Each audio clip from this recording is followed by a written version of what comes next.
Gender budgeting is a critical strategy to achieve mitigation of gender inequalities. Therefore, this government has issued guidelines for formulation of gender budgeting cell, and all departments have been instructed to set up gender budget cell. On the instruction of our Honorable Chief Minister, action is being taken to draft the Tamil Nadu State Policy for Women, which will enable women to access the services such as health, education and employment with renewed vigor and energy. The Tamil Nadu Working Women Hostel Corporation Limited has been formed as an exclusive special purpose vehicle to establish working women hostels under the brand name of Toli, meaning friend, in every district to encourage women by providing a safe accommodation, thus enabling women to move from one place to another. So far, 20 working women's hostels set up, and the more hostels are in there, and the other more hostels are in the process of being put up. Through Kalaignar Magalin Urimai Toggai Thittam, financial assistance of ₹1,000 per month is provided to a women beneficiary for the purpose of improving their economic well-being. Various social security pension schemes, marriage assistance scheme, and the free bus travel scheme meant for women are being implemented in the state. The hub for empowerment of women has been recently constituted at the state and district level, which creates awareness on women's schemes and rights. This government, through the Tamil Nadu Women Development Corporation and the Tamil Nadu Skill Development Corporation, imparts skill and entrepreneurship development training programs to women so as to enhance their employability and to encourage self-employment among the women force. As far as safety and protection of women are concerned, several mechanisms have been put in place by the state. One-stop centers and short-stay homes to provide institutional support to the women affected and vulnerable to violence and trafficking, are offering medical, psycho, social, legal support and vocational training. Toll-free helplines for women 181 and children 1098 are functioning in the state to ensure the safety and security of women and children. Apart from these two helplines, a separate women helpline 1091 is maintained and handled by the police department. Kavalan, meaning police in Tamil, is an SOS app developed by the Tamil Nadu Police, which helps people of Tamil Nadu to seek police assistance instantly in emergency situations such as physical emergencies, harassment of women, trafficking, or other emergencies. Cybercrime cell is also functioning in the state, which takes action on cyber crimes including cyber tracking. This government has been making significant steps towards the protection of women through implementation of various legislative measures such as the Protection of Women from Domestic Violence Act 2005, the Dowry Prohibition Act 1961, the Sexual Harassment of Women at Workplace Act 2013, and the Immoral Traffic Prevention Act 1956. Also, this government is encouraging the Tamil Nadu State Commission for Women to redress the grievances of women actively. In Tamil Nadu, police are being called Crime Against Women and Children Wing has been created to tackle and combat exclusively the cases relating to crimes against women and children. This wing is headed by an additional Director General of Police at state level, and specialized units are being created in all the districts. Further, all women police stations staffed by only female police officers have been established throughout the state with the primary objective of providing a safe space for women to access police services. Crime against women is a pressing issue that demands urgent attention and comprehensive measures to address it. It is crucial for the society at large, which we are all part of, to come together and implement robust schemes and acts to create a safer environment for women. This modern cyber era has brought changes in every facet of our life, including crimes, especially against women. It has brought us to a crossroad where we need to revisit our understanding on the changing trends in crime against women and devise innovative strategies to address it. I am pretty confident that this conference, hosted by the Tamil Nadu State Commission for Women, would present an opportunity for all participants to strive towards a more secure and equitable future for women across the globe. This conference, no doubt, will raise awareness about global trends in crime against women and would pave the way for strengthening international collaborations on the subject under discussion.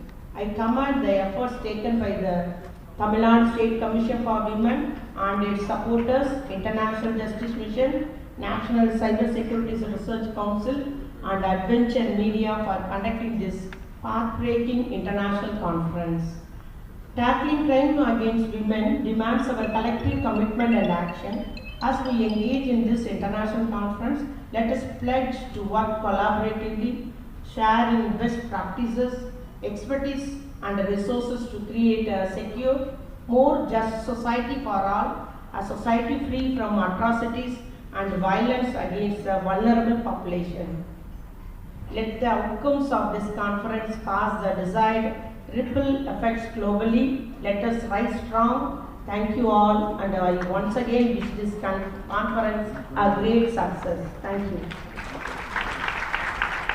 Thank you, Adithanar, sharing as in the position of Minister of State in the Ministry of Environment and Forests in 2007, member of the Tamil Nadu Legislative Assembly representing Thirumayam, showcasing his continuous involvement. Shall we give a big round of applause and have the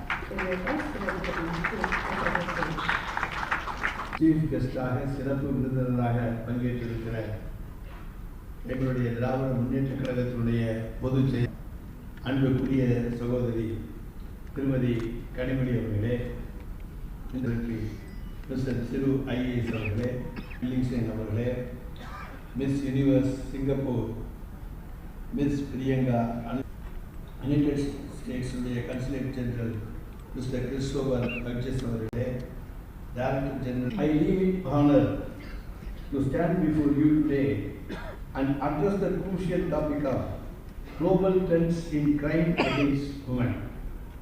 Women, an integral part of society, deserve to live a life free from fear and insecurity, not only as a fundamental right but as a basic human right.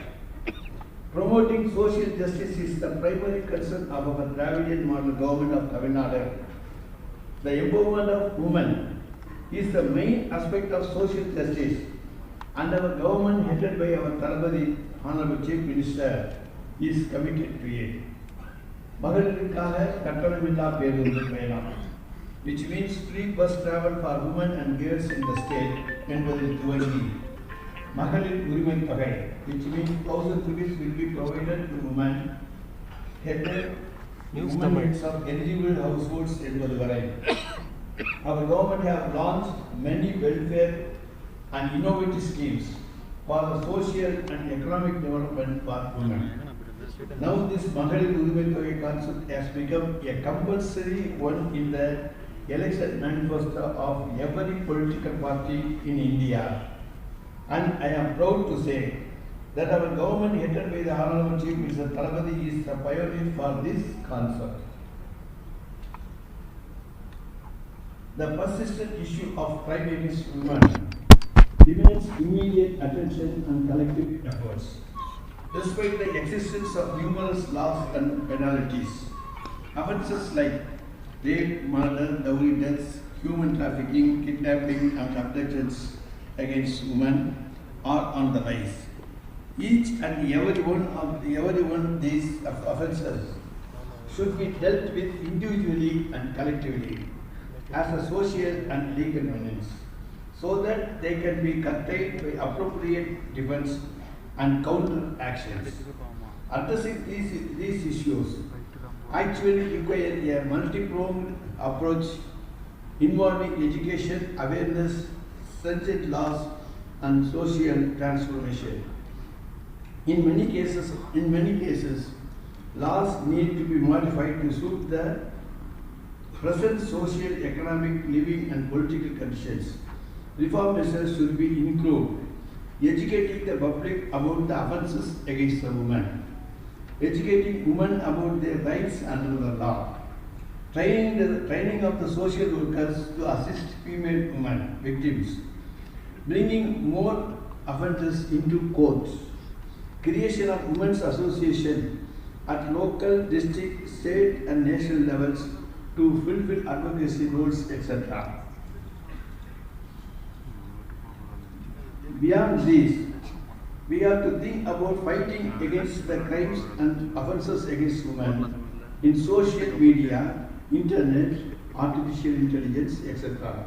Since these are uncovered areas of knowledge, due to scientific advancements, law needs to be updated in these areas to combat crimes against women. We are celebrating the centenary year of our former Chief Minister of Tamil Nadu, Dr. Kalaignar. On this occasion, as the Minister of Law of this state, I want to mention two specific legislative areas in which the state of Tamil Nadu is the forerunner. Tamil Nadu is the first state under the Chief Minister of Dr. Kalaignar to give share for women in joint family compulsory property as early as in 1989, and even before the Union government could bring any law in this regard. Likewise, Tamil Nadu enacted the Prohibition of Harassment of Women Act in 1998, long before the Union government could bring such legislation. These are worth mentioning in this conference, since crime against women can be curtailed by socio-economic development of women in the state, supported by legislative actions.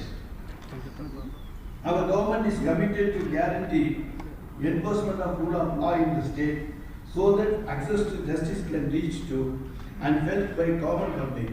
Rule of law does not allow any bias, including gender bias.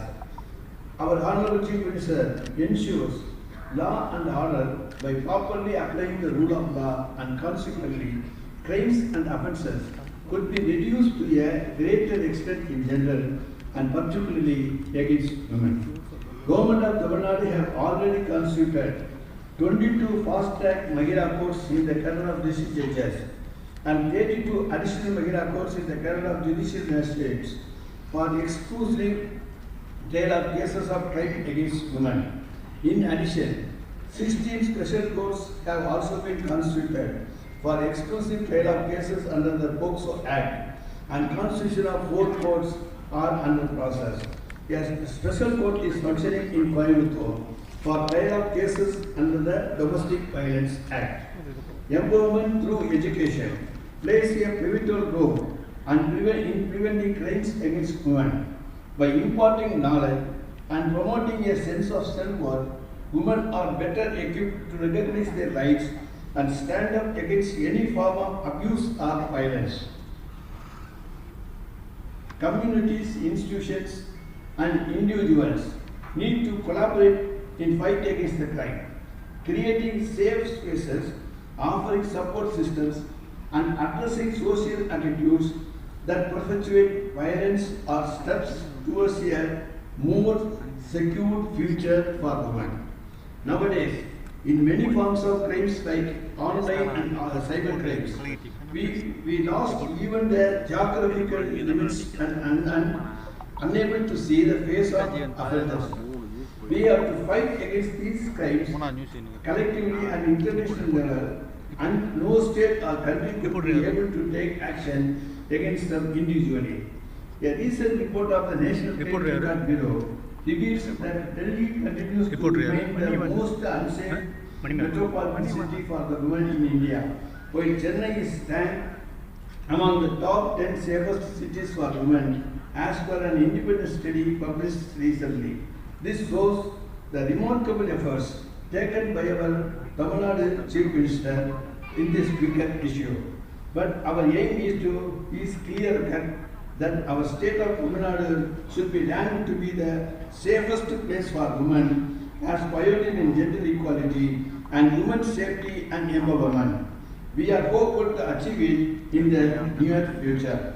I feel very much grateful for having presence here and bless this occasion. Thank you all.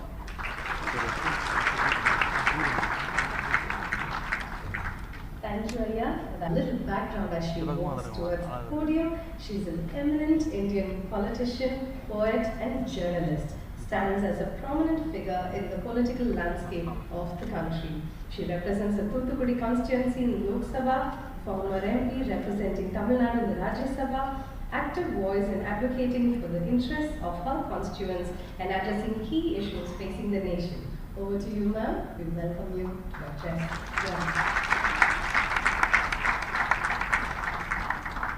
Vanakkam.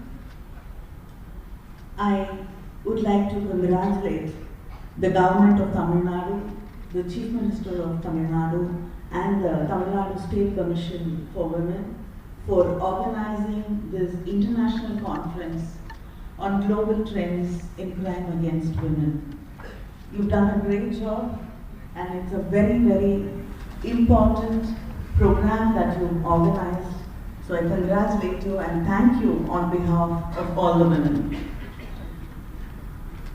And I'm proud to share the dais with our Honorable Minister for Law and Prisons, Mr. Raghupathi, my District Secretary and Honorable Minister for Social Welfare and Women's Empowerment, Ms. Geeta Jeevan, Tamil Nadu Women's Commission Chairperson A.S. Kumari, Principal Secretary, Government of Tamil Nadu, Mr. Jatan Sturu IAS, Member Secretary, Women's Commission, Ms. Amudavalli IAS, Senior Vice President, International Justice Commission, Claire Wilkinson, our Miss Universe from Singapore, an eminent lawyer and an activist, Priyanka Anushya,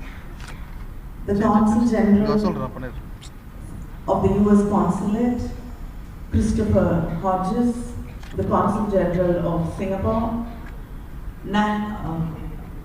Kali Raj, Director, National Cyber Security Research Council, Ms. Bhavani Rajendran, Member, Tamil Nadu Women's Commission, and other members of the Tamil Nadu Women's Commission who are here, and dignitaries from across the world and across the countries and students who are here.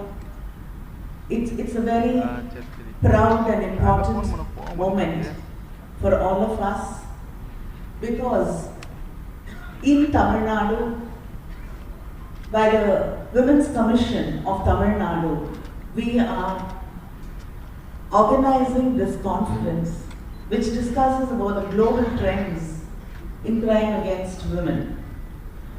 Tamil Nadu is a state, as the ministers and people on the dais when they spoke have clearly told us about how much the Tamil Nadu government historically has put so much of importance into women's empowerment and women's rights. One of our greatest leaders of Tamil Nadu, Thanthi, he was the one, I've never seen, I've never come across another greater feminist than Periyar, E.V. Ramaswamy. He said, anything which is a hurdle, anything which comes between you and your dreams, you and what you want to do and what you want to become, a woman should break every hurdle which comes across her way to achieve what she wants and what she desires. He said, love, family, any hurdle which comes in any family, which comes with whatever sugar coating, which comes with society norms, which comes in the name of religion, which comes in the name of tradition, customs. Everything should be broken to achieve the equality, gender equality and empowerment of women. Today, we're still talking about global trends in crimes against women. In this century, we are still battling with what our grandmothers, our mothers battled. Our children are still battling these crimes against women, but in much more different, varied forms. As technology progresses, as technology is becoming more prevalent in society, in this world, as science progresses, sadly, crimes against women are also becoming various, and in various degrees it's increased. When you talk about medical sciences, the progress in medical sciences, today, artificial fertilization, surrogacy, all this is a progress, scientific progress. But then, trafficking women today has become, this has also become one of the reasons for trafficking women. For surrogacy, women are trafficked, they're forced to become pregnant, to become mothers, to deliver children for people who want children. To remove the eggs. Young girls, young women are trafficked, are forced, are taken away from their homes, and they have to live like slaves, and many of them die. Today we talk about technology, we're very proud. But then that thing comes with the fear, it comes with the crimes, it comes with the violence against women. Today,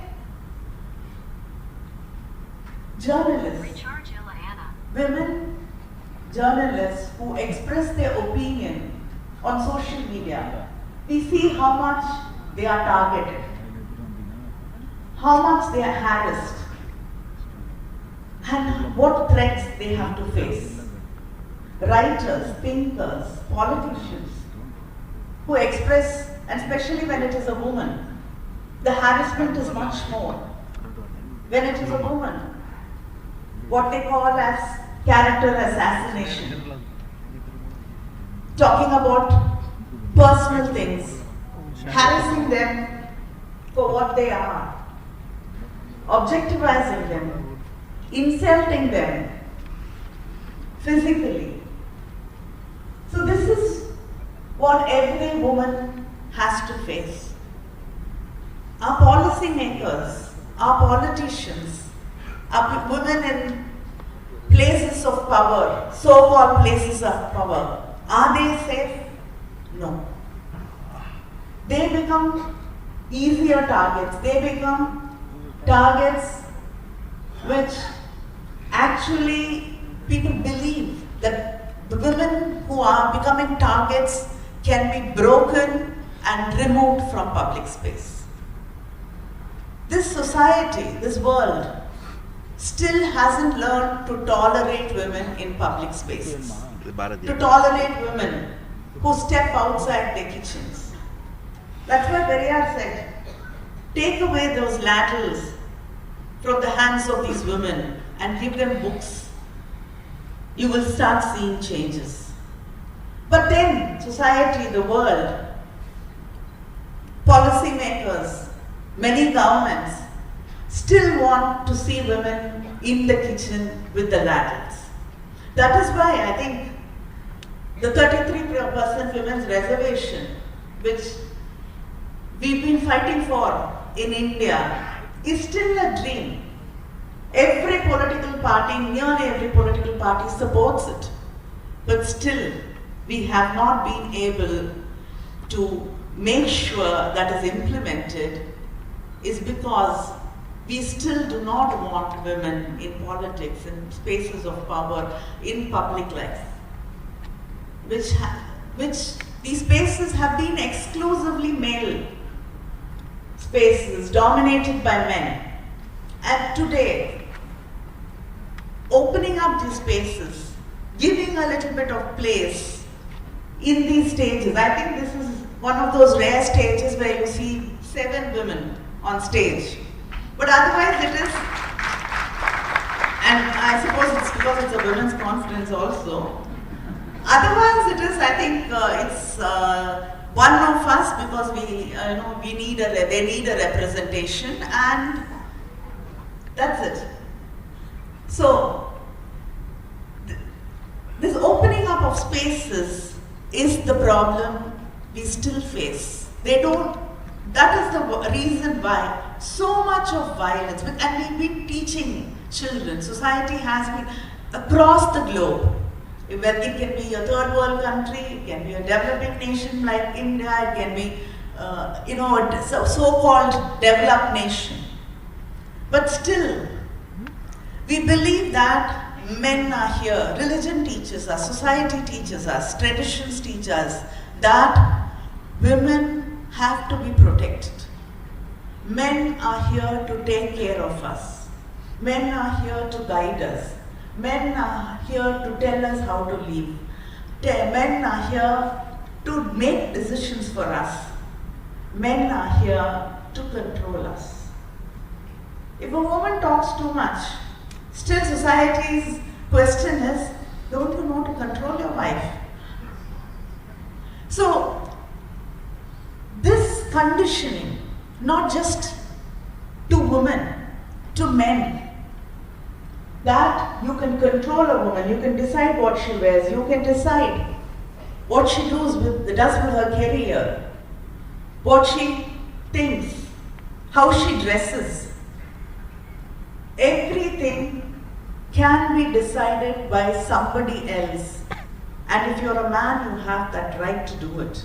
And if she does not accept it, then you have a right to violence, any kind of violence, psychological violence, physical violence, against these women who are prepared to break these shackles, to break these ceilings. Society has a right to control them, to put them back in their places. This is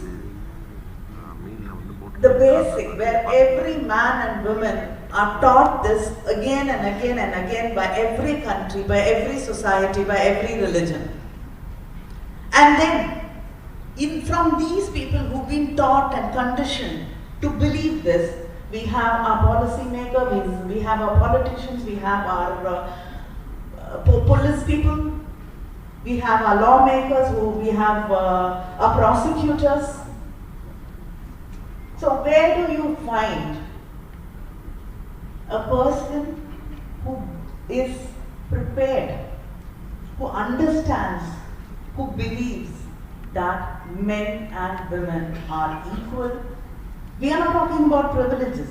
We are not security, respect, dignity, education, empowerment is not a privilege for women. It is not what somebody gives us. It is a basic human right which we are talking about. But society is not prepared to even understand that. One senior police officer, she's retired, when I was talking to her about family violence, she told me a very interesting story. She said, the people in the force are not sensitized, not even the women. And she spoke about a police station, a women's police station. A woman goes there to complain, and the officer there asks her, what is your problem? So she says, my husband hits me. Okay, fine, but what is the problem? She said, my husband hit me last night, I've been hurt, and I've come to complain. She said, what is there to complain about that? It's your husband who hit you. This girl didn't know what to say. She said, why are you making such a big issue out of this? I was hit by my husband last night. I get hit very often. I don't make an issue. I am sitting in the police station. Why are you breaking the family? If you come and complain against your husband, what will happen to your family? So, if a police woman who is there to protect other women does not know that she has a right to protect herself, is not aware that nobody has the right to hit her, to assault her, to be violent, and she does not have to tolerate that. We have to sensitize society. Sensitize society. Change education policy. Look at changes. Change society. Because laws are important. Laws will make a change. Laws will deter violence. But how many women actually, it was mentioned that 1 woman out of 3 women experience violence, but not even 10% of women who've been facing violence have reported violence. So, if you don't know that you have a right to report, if you don't know what your rights are, if you don't know that you have a right to dignity, to respect, to education, to human rights, I think our most important job is to educate the world, policy makers, governments, establishments, corporate houses, women, schools, education policies. Everything has to be taught to take a relook at their values and what they think is human rights. Without that, we are not going to see a change, and women have a right to make their decisions, to make their choices, to do what they please, to have dreams, to achieve their dreams, to be empowered, to be free. And nobody has the right to stop it. Thank you. First recipient of this award is the Regional President of South Asia, award for the outstanding service of the government on the society.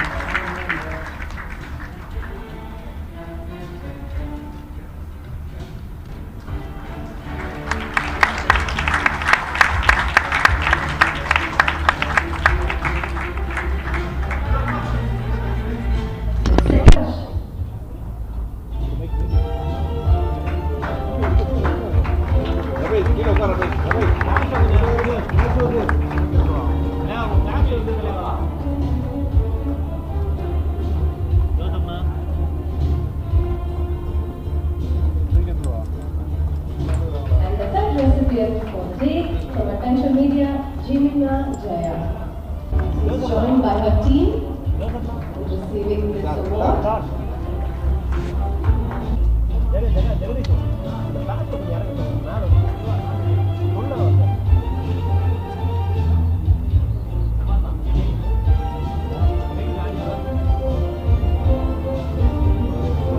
Friends, let us take this time to take.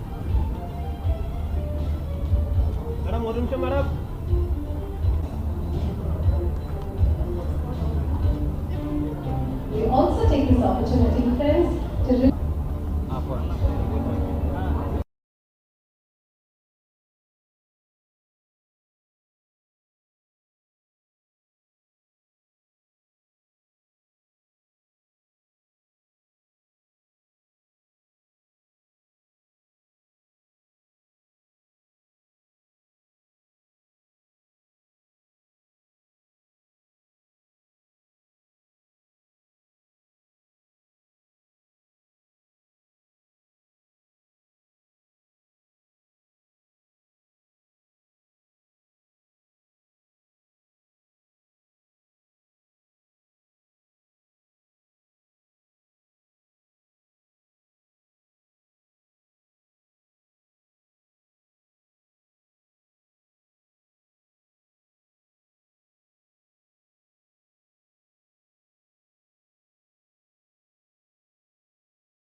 அவங்ககிட்ட எடுத்துக்கிறேன். First நீங்கள் எடுத்துருங்க.